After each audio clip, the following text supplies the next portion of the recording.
Hi everyone, welcome to the next video from this page from Tiny Year by Agotapop, Colouring Heaven magazine. It's page 11 as you can see here, and the March page. And we have this little house. It's a very special house, look. It has 4-leaf clovers. I'm thinking that's what it is. I mean, you could say it's shamrock, and to be honest, I don't know if that's the same thing or different. I've got no clue. But I am going to call it a 4-leaf clover because I always think they're really lucky, and I think that's rather nice. So what colour? Well, I'm going to actually start with all the green because I know what colour I want it to be. I'm just looking for the right colour though. I'm looking for the venom, but I think it's quite short. It is. Here it is. Really little venom. And I'm going to do my 4-leaf clovers in this colour. Now I'm going to keep it quite light to start with and just put a layer over all of them, and then I will come back to each and put in something a little bit darker, whether it's another layer of this or whether it's something different. I haven't quite decided, but I'm just going to go over all. It's really grey clouds out of the window at the moment, and something, I was just popped next door to the sitting room to talk to my husband while I finished my coffee, and I swear something was falling, little white bits. Now we had snow for about 2 hours this morning, which turned to sleet, and it didn't really settle. It's rather too warm. But I wonder whether it's snowing again. But he said from where he was sitting, he could see some blue sky, and I can see it's really very bright outside. So, but put us a bit more in the middle. There we go. But well, all I can see is black, grey clouds. So I'm not sure what it's going to do. Very unpredictable weather. I'd love to have a bit more snow, but I don't think we're forecast any more snow today. But, you know, who knows? Could be hopeful.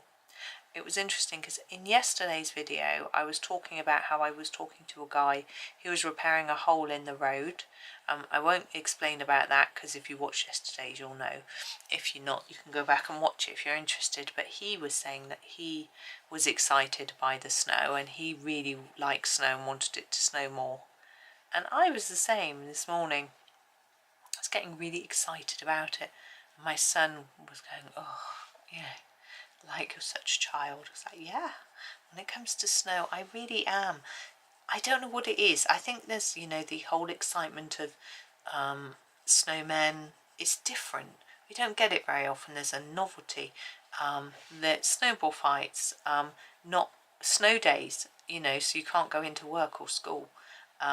You know, there's so many fun things about snow, and yes, I have fallen over in the snow, and I realise that isn't fun for people. I was quite young and I was fine.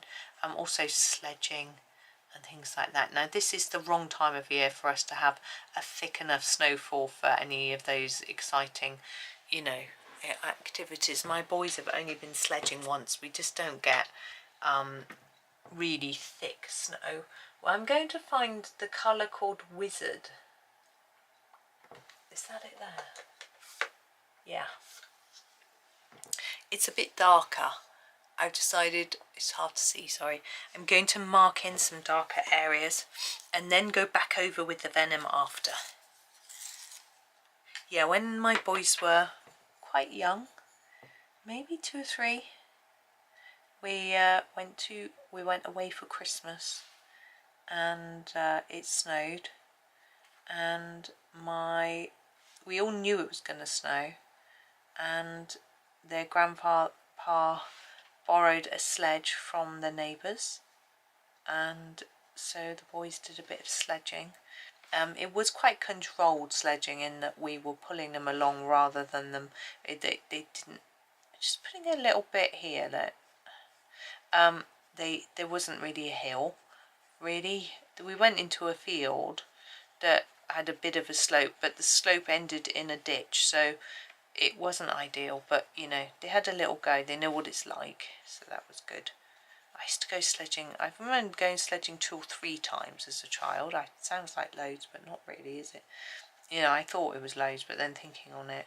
And used to sledge down a field, which apparently now has got houses built on it. And it was just a farmer's field, and everyone used to go there. You shouldn't really be just randomly going into some field, but I guess there were no crops in it. It was just grass. There's a tree in the middle. It's always a bit of a hazard when you're on a sledge. I do remember hurtling towards it once and thinking I'll put my leg up so I can stop myself. Fortunately, I missed the tree. But you imagine if I didn't, I would have broken my leg already. It didn't have much sense. Venom. But anyway, and I remember having a really bad cold, and my sister and my dad were going sledging, and my mum didn't want me to go because she thought it was too poorly, and I just really wanted to go, and I think we went on and I think my dad pulled me home on the sledge because I was just quite poorly. I had temperature, but I'd had such fun. My cheeks were so red, you can imagine, from the cold snow and temperature, but I had such fun, and it was great. I do remember though, when we were little, we used to play in the snow. My mum always used to make us get into a warm bath after to warm ourselves up.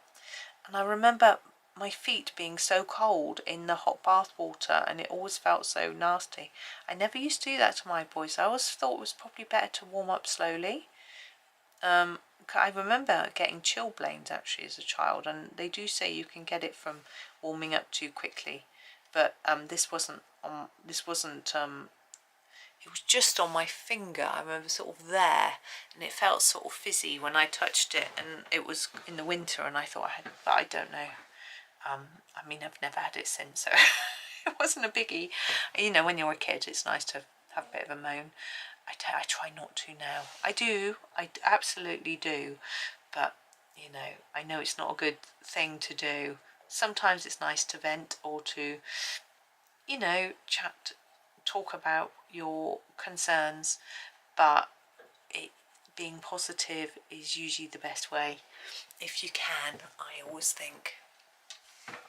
So yeah, and I mean, yes, they do say a problem shared is a problem halved, and I can absolutely see that. I had that experience the other week where I had something I hadn't been able to tell anybody, and then I saw a friend and I was able to just tell her, knowing that she wouldn't tell anybody else, and it just felt such a relief, and that I could just talk to someone, and I felt so much better. But I don't normally like to just spill, if you know what I mean, but sometimes you just need to, and that's what friends are for, really, isn't it? You know, and it's just like the timing was perfect. She was just there, and I just, you know, I just bumped into her, and it was lovely. But yeah, now I'm gonna just pop these two away,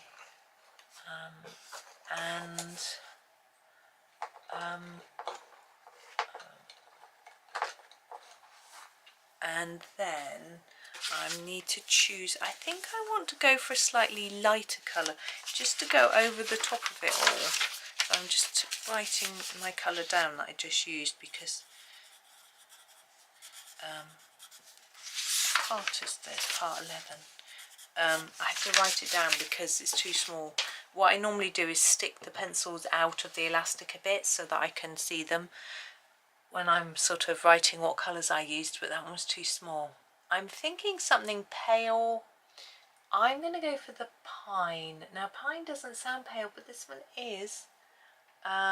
No, green slime. That's it. That's the pale one. And I'm just going to use it all over them, just to sort of try to brighten, lighten, and just fill in all that paper that I haven't quite finished filling in. There we go.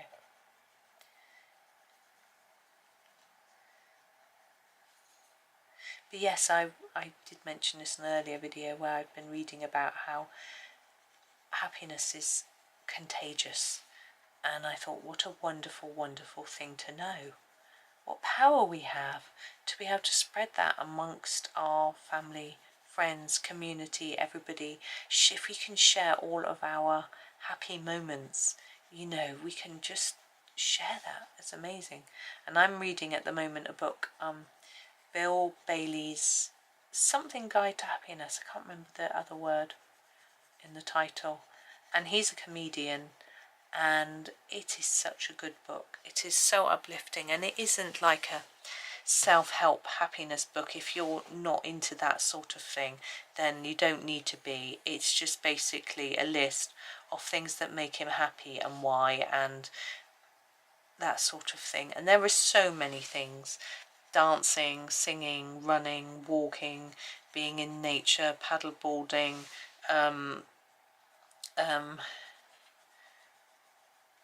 bird watching sort of things, wild swimming, just so many things. And it just makes you think about how you can get joy in just the camping, things like that, how you can get joy just in the very simplest of things, you know. And the stories are told in a comic way, because as a comedian he writes his own jokes, so he's got a great sense of humour. He's very happy about laughing about himself, which is fine. He was talking about how he's always been stared at because he looks different. He has long hair, which is quite thin and straggly because he's going bald, you know. And he's quite a big chap, but he's quite fit from what I gather, you know. I'm just looking for a brown to do these shutters, but do we want them brown? What colour are we going to do our house? I think yes. That's what I'm going to do. I'm going to do the house first. So I'm going to start with the oyster. It's a really pale colour, and I'm going to build on top of it. So I'm going to use the oyster as a sort of very basic light layer on the house. So he said he used to get stared at because of how he looked generally, and then now he's well known, so he gets stared at because people know him, you know. So he's used to being stared at, like on the train and stuff, you know. But it's just really good book. I would recommend see if it's in your library, local library. I know our library, so I'm sure it's true across all of the UK. You can borrow books as ebooks, so you don't even have to go there if you aren't mobile, or your library's too far away, or you don't want to carry heavy books. You know, there are lots of reasons why you might find it difficult to do that, but you can just get it maybe as an ebook. He has illustrated it, so there are drawings in it, but they would work in an ebook. Right, that is our oyster. Now where are we going to go? I'm thinking light bronze next. Here it is, and I'm going to sort of do the edge. Show you.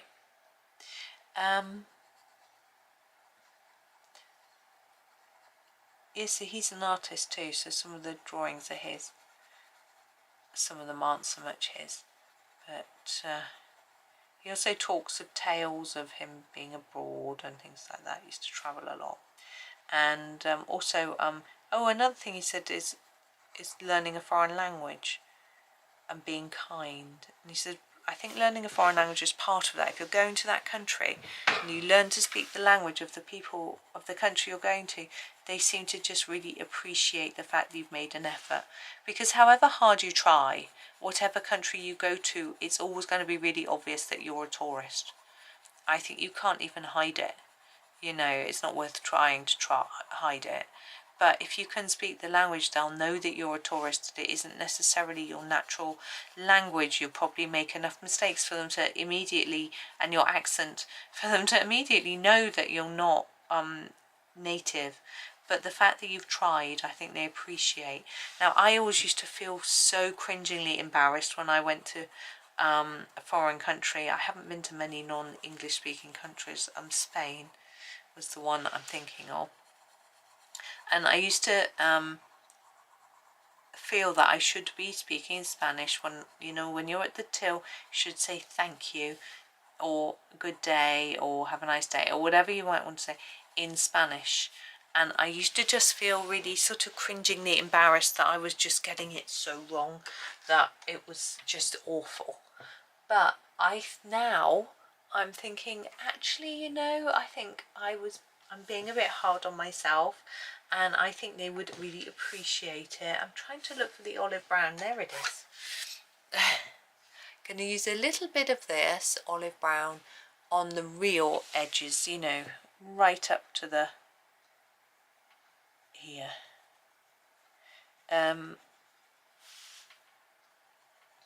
So I think, and imagine,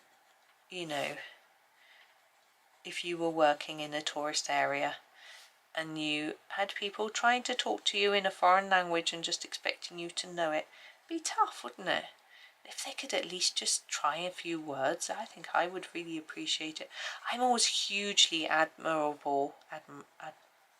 not the right word. I hugely admire people who can speak English when it's not their native language, because I think English is quite difficult, and I just think it's amazing, and I really appreciate it that they've tried really hard. This is oyster, and I've met a few non-native speakers in my time, and they have been amazing. Germans, for example, I used to work with the German lady, and her vocabulary and grammar English was outstanding, amazing. But apparently the book said that if you learn a foreign language, you get to learn grammar in a very different way, and it can actually help to your English improve, and I can absolutely see that.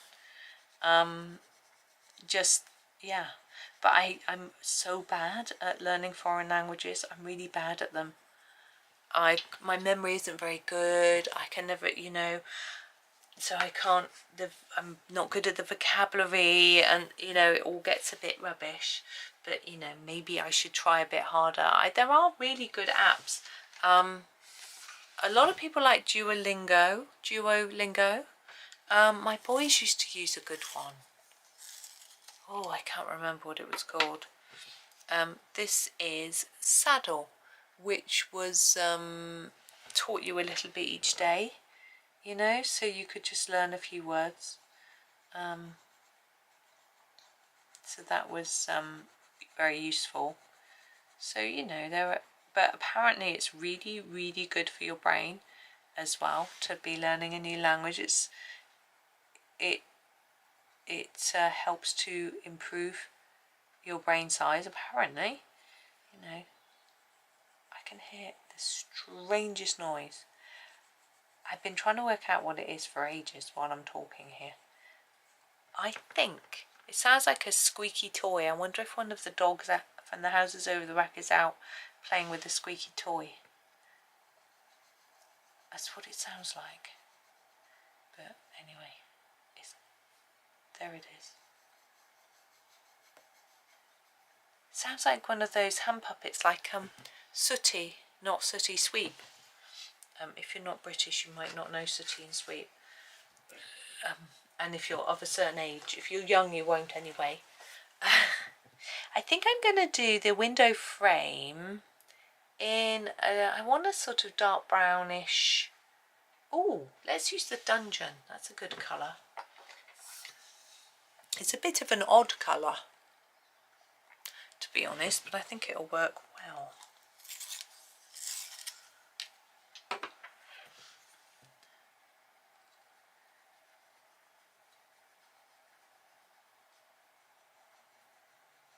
There we go.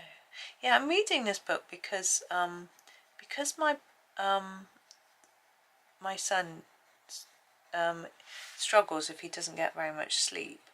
I try and stay in bed when in the morning, if no one has to get up, and I always wake up early, so I've decided I need something to do, because I don't want to just sit in bed bored thinking, oh, I'm so bored, I want to get up, so I grab some books, and I've read a few books now out of the bookcase, and this is one that I gave my husband. He hasn't read it yet, but I thought, oh, I'll have a read of that, it looks good, you know, and it has this chappie, Bill Bailey, so funny. I thought, you know, I think it'll be good, and it is good.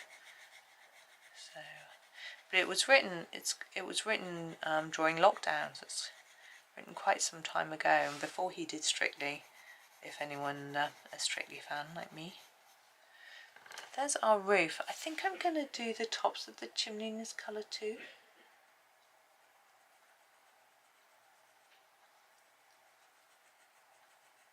Yeah, and this one. I'm thinking maybe these chimney pots should be the same colour as the main colour of the house.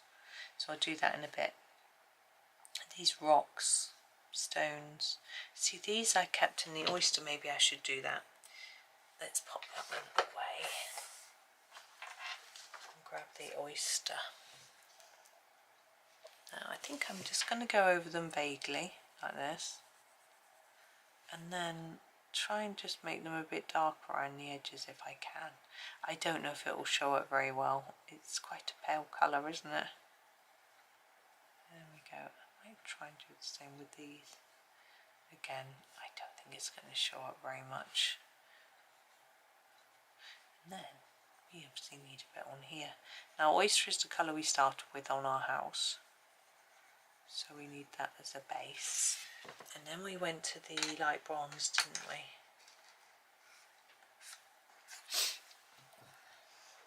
Here it is, light bronze. And I'm going to go on the edges, I think.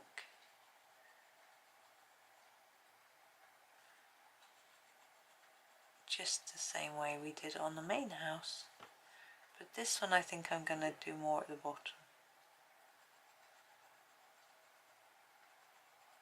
Like that. And then what do we use? The olive brown. We'll just take a tad, we might as well just use a little bit of that.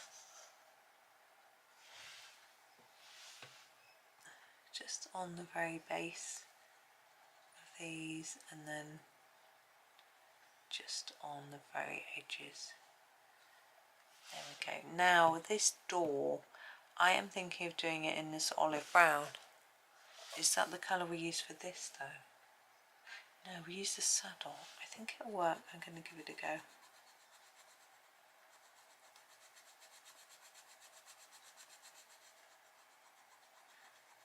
Yeah, I'm okay with that, but I think I'm going to make it look a little bit more wood-like in a minute. I do like a wooden door.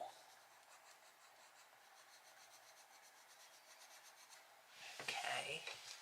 So I am going to try the saddle first.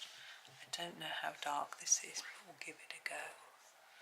And just put some stripes down to make it look like we've got some wood grain. I think we have to go a lot darker than this.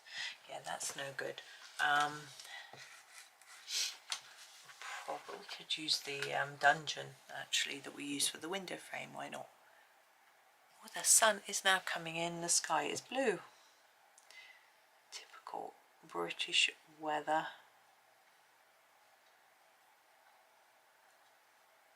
It was quite warm when I was out, to be honest, but I think I was just warm because I felt like I was climbing a mountain.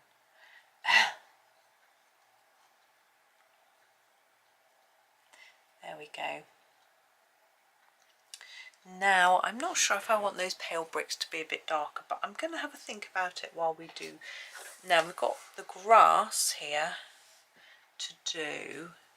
I am thinking of trying the green slime for that. I think green slimy grass sounds great. Let's just sharpen it a bit. Doesn't really, does it?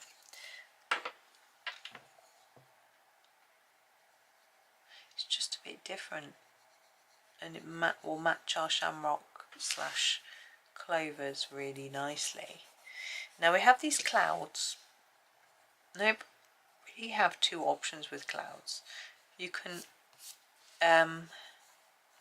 colour the sky and leave the clouds white, or you could colour the clouds, leave the sky white, or you can do both, of course. So we have 3 options, but what I have chosen to do is to colour the clouds and not the sky. I think it's a lot quicker and easier. We have quite a few options for the clouds. We can do them grey, we can do them in a sort of realistic-ish, or we can go for something different and try them. I'm just looking at my swatch chart. We could do a blue. We've got these sort of purpley blues. The Picasso sky is rather appealing. I think I'm going to do them that way. Okay. Where is that? Is it that one? No, there it is. Right, Picasso sky. I'm just going to give it a sharpen, and then with a cloud, what I tend to do is I tend to make it a little bit darker at the bottom than at the top, and when I've observed clouds, that is how they tend to look. Now, of course, this is not a realistic cloud. Clouds aren't this colour or shape, you know, but we can just have a little bit of fun with it. And I'm going to just try and start fading it upwards so that by the time we get to the top, we've got very little amount of colour going down.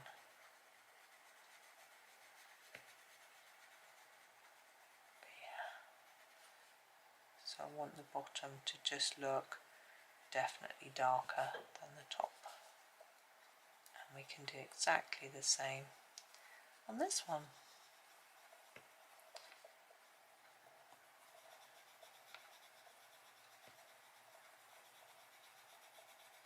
All the way up to the top.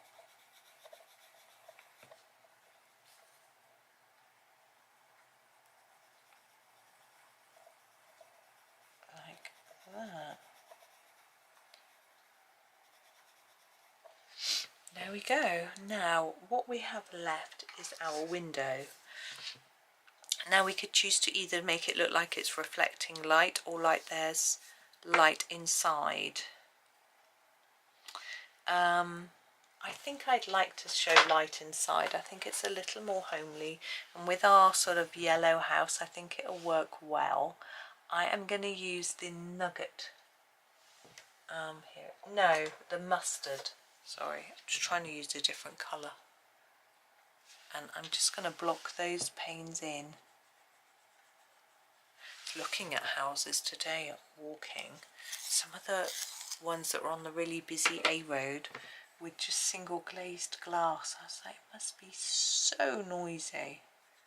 And some of them had secondary glazing because they can't change the windows very easily because of the buildings are too old, so they have to get special permission. But really,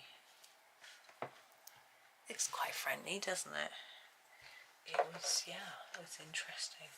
Right, I think I am happy and done with that. Yes, I am. Now, of course, you can make those stonework a little bit darker in places if you want, above the door and things like that. But I think it actually stands out being paler, and I'm okay with that. But you might prefer to make it stand out by being darker. Oh, excuse me. But thank you so much for watching today. We've got our last one coming up tomorrow, so hopefully you'll join me for that one. But for now, thank you so much for watching, and happy colouring.